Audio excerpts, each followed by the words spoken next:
Hello, welcome to Kitchen Counter Crafts. If you like this video, please like, comment, share, and subscribe. Now let's get on with the video.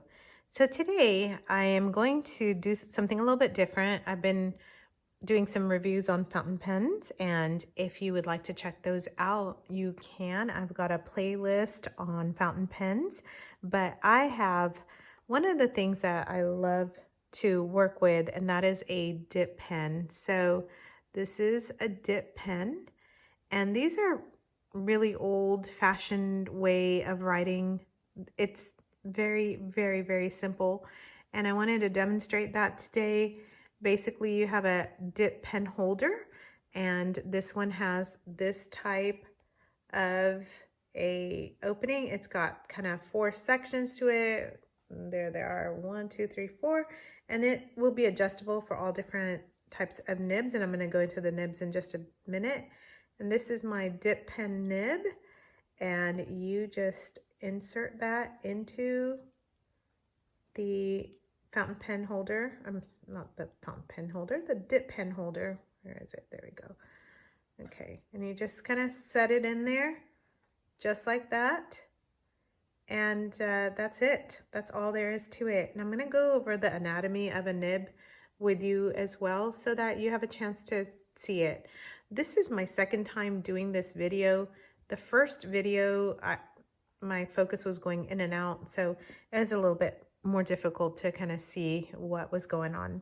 I have another dip pen holder here. This one has a plastic cap, but I have the same exact nib in it just because I like it. And then I'm going to show you this one. It's called the Tachikawa. I'm sure I butchered that Japanese name, but hopefully you can see it on there. I like this holder because it's got a grip for your hands, so that if you're writing for a long time that you're not too tired.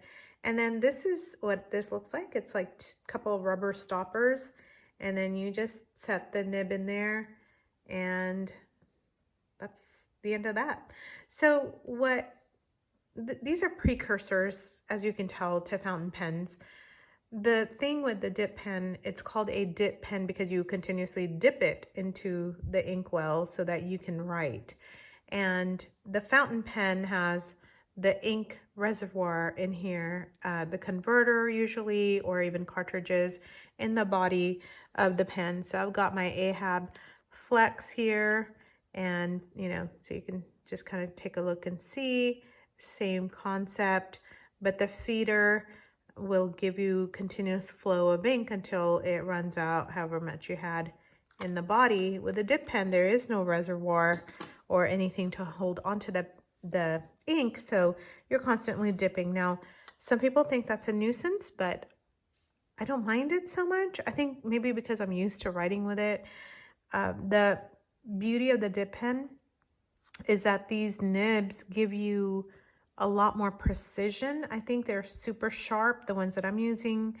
And so the point is, I mean, you can find an extra fine in a fountain pen as well, but these, you do get that precision, and then it's just simple to use. You can also use a variety of inks because unlike the fountain pen, it's not going to get clogged. There are no mechanisms inside to make the ink be clogged.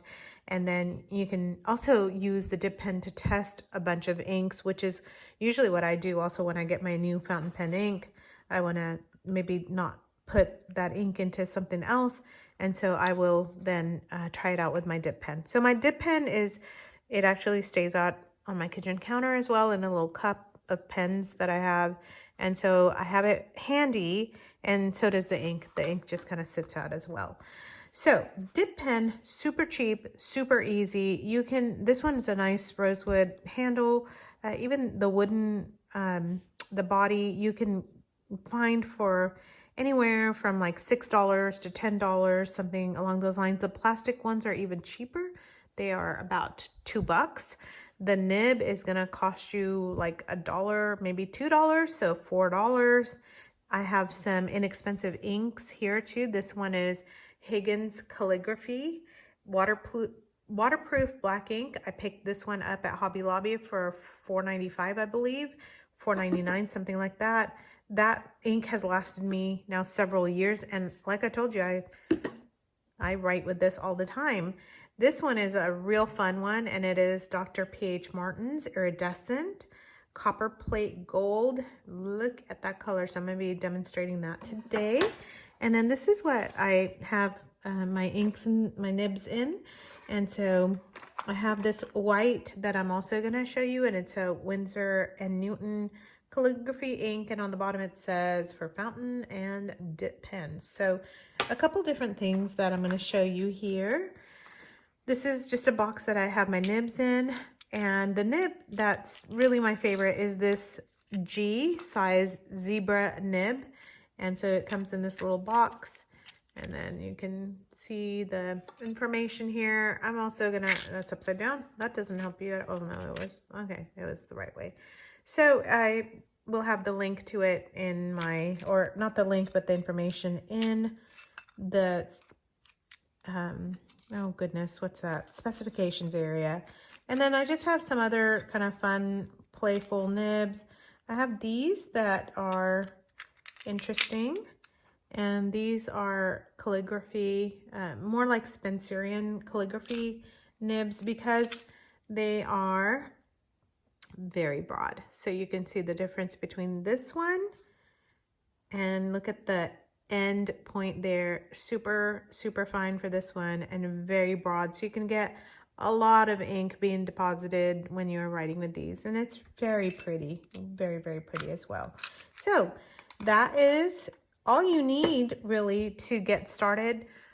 One of the things that I really wanted to do was to encourage you, and so I'm using cheap paper. This is just a notepad that I get at the office supply store, and I wanted to encourage you that you don't have to have fancy paper.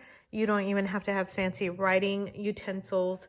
You can just, you know, get started on this with relatively not that many supplies. So I am going to start with the black. So I'm kind of changing this around here a little bit, because this one, I was dipping it earlier into this, and you will see the opening here is little. So by the time you put this in there, the ink gets all over this. So you're actually going to have to pour this into a little bit larger, like a little lip balm size jar, you know, something along those lines. I'm gonna also shake this guy up because it settles out quickly. And then I'm gonna go ahead and dip it in this one. I could do it in the white as well, but I'm gonna just do this first. Actually, you know what? I will use it for the white. Okay, so I'm gonna take this. When I dip it into the ink, you're not going to really be able to see what in the world is she doing. You're not going to be able to see it. So I don't know if you can see that little hole right there in the ink. So this hole is like a vent, but for the dip pen, it is almost like a little reservoir, and you'll see on the back there's side slits as well. And so I'm going to be dipping the pen just past that hole right there. So when you dip it into the ink, you're not going to go all the way in here. You're just going to try to get like right to there. Okay, so that is all you do. And I'll try to show you, but again, it's a little bit hard, especially on camera, to get that. When I dip it in, some people shake it. I just kind of touch it a little bit to the side so it's not going to glop all over my paper. And then let me zoom in here so you can see what I'm doing. And so you can either draw, you can write, really right off the bat. You again, with a dip pen, you're going to be dipping into the ink, and you can really use it for a lot of different things. I don't know if you can hear the scratching. It's called feedback. And so the feedback is something that I adore. And here you can see where I dip the pen ink to. So, and then in the back, you can kind of tell a little bit, hopefully, that the ink is kind of resting in there. So that's kind of how that works. And let me zoom back in to show you. All right, so I'm gonna draw a little schematic here of my nib. Oh no, I just globbed it. Okay. Pay no attention to that. So, that happens sometimes. You've got a little hole here, then maybe some side slits. Oh, that looks so terrible. Hang on, I'm gonna do that again. It's probably gone through a couple sheets. Yeah, sure has. Good job, Mona. Very good. I'm just gonna flip it. All right, let's start that over. That means I didn't touch it too well to this, because usually I don't get that big of a glob. And so there we go, much better. All right, so I'm just drawing a picture of this. I'm gonna just show you the little parts to this nib so that you can understand some of the terminology a little bit more, because I think it's helpful to see a picture of it and then be able to tell what parts they are. All right, so, and usually you'll have some sort of a stamp. You might even have the number of the nib, which is, I'm using a size 6 nib. And so the nib flexes, and when it flexes, so like this, do you see the 2 lines there? So that is where the tine, and I'm like almost off of there. There we go. That is where the tines are splitting, and that is called railroading. And that means you're putting some pressure on there and you're out of ink. So I love it when it railroads. People don't normally love that. They think it's really annoying and irritating, but I don't mind it. I think it kind of adds to my calligraphy. I don't know. Is that wrong? Probably. But you know, I don't really follow a lot of the rules, mainly because I was taught to do this like a really long time ago. And so sometimes you learn bad habits along with good ones. I don't know. So, okay. These things, when they split like that, they're called tines. And so each one, it's like a tine and a fork. So right there, those are called tines. Time to dip again. Tines. And there are 2 of them.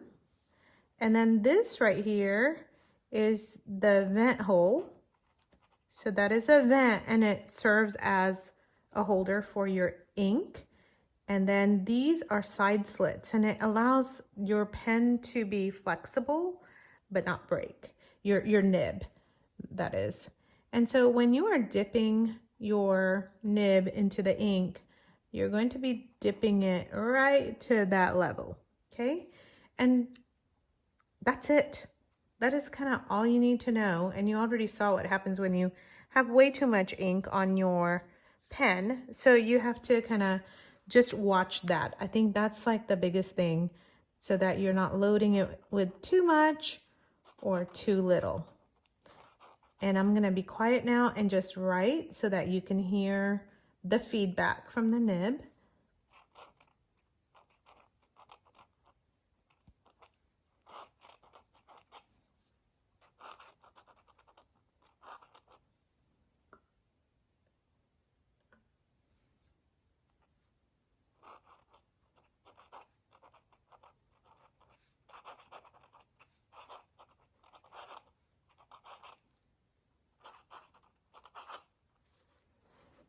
So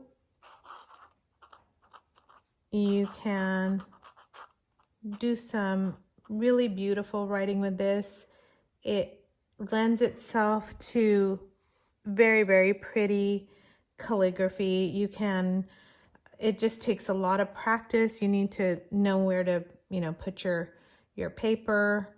And if you're just even writing, you know, cursive, it's just beautiful. So I just encourage you to pick up one of these, practice it, buy the real cheap ink, you know, or just try something else. I just let my daughter play with this when she was very little. That's kind of how I learned. You just pick up one of these when you're, I don't know, 4 or 5, and you don't know whether you should be scared of it or not scared of it. But she saw her mom doing it, and you know, that's just kind of how you learn. And then you should be able to pick up some really pretty flourishes, you know, that kind of stuff. So you can draw with that. Okay, so that's that. Now, how do you clean it? Whoa, there. Oh, goodness, that was really close. You just take a paper towel and you just wipe it off. Now, you can also rinse it off if you got this into, you know, I'm gonna always end up putting my dip pen holder into the ink. You can see a little bit here. You can kind of get that out. But that's about it. You can rinse it off if you want to. And I'm going to show you though the other colored inks. So I'm going to dip this one into the gold and show you on another piece of paper how pretty the gold is. This is just going through this paper, so you know, what can I say? Really cheap paper. The better paper is 32-pound paper. You can buy that very cheaply as well. I mean, it's not as cheap as copy paper, but then it's not gonna go through either. You can buy about 500 sheet ream at the office store or on Amazon or wherever, and I think it's like 10-12 bucks for 500 sheets. That's not bad, because if you're buying another pad, you know, you probably end up spending more than that. So there's the gold. It's a lot thicker. It's going to coat your nib a little bit more. And then just so you can see it as well, let's try it. I'm going to write, oh goodness, I didn't even get any on there. That happens, especially when you're trying to lean on camera and try to write it. Is it not going to write again for me? You can't rush this. This is supposed to be like, put some music on, try it out, play around with it, relax, try not to hurry. This is not a speed contest.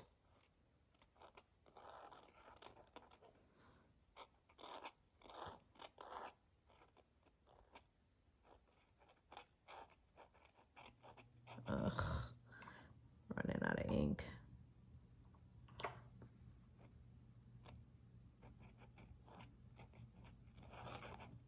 So you can try different things. You can try gold ink.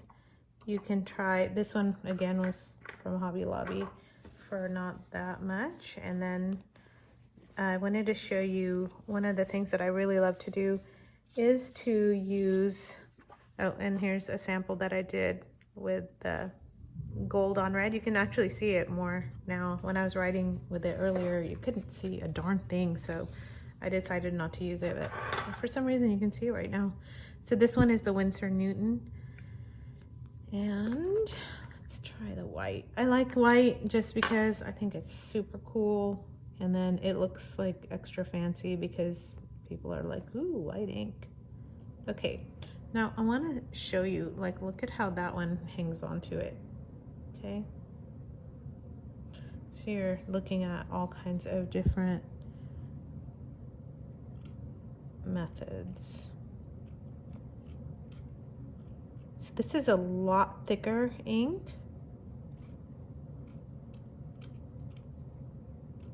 Ugh. And I just messed that one up, blobbed it up after I wrote that really pretty joy. I thought that was going to be going well. Make sure you have a couple test papers. That too looks very scary.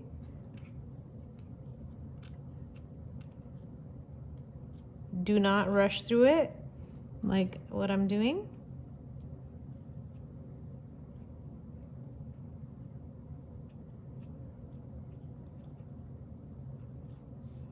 Okay, there we go.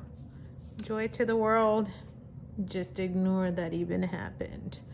But I am trying to show you that you will make mistakes. It will be okay. It's just something that you can do to have fun and to practice, and use thick inks, use thin inks. This one's drying on here already.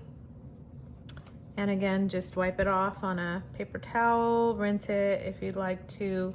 Make sure you're doing some of those things because your nib is going to rust if you don't clean it. That's really the big catch. But there's a couple different ink colors for you to maybe check out and try. And I hope this video was useful for you. If it was, would you hit the like? If you hated what I did, please comment and tell me how you do it better. I'm open to your constructive criticism. I know everybody has a different style of doing it. I just want you to not be scared. I want you to know that there are people who, you know, just play with this like me and try it out. And I just wanted to share it because I just love fountain pens. I love dip pens. I love ink and paper. And I hope that this Christmas you might try it out to make some really pretty gift tags or, you know, something along those lines. So until next time, bye.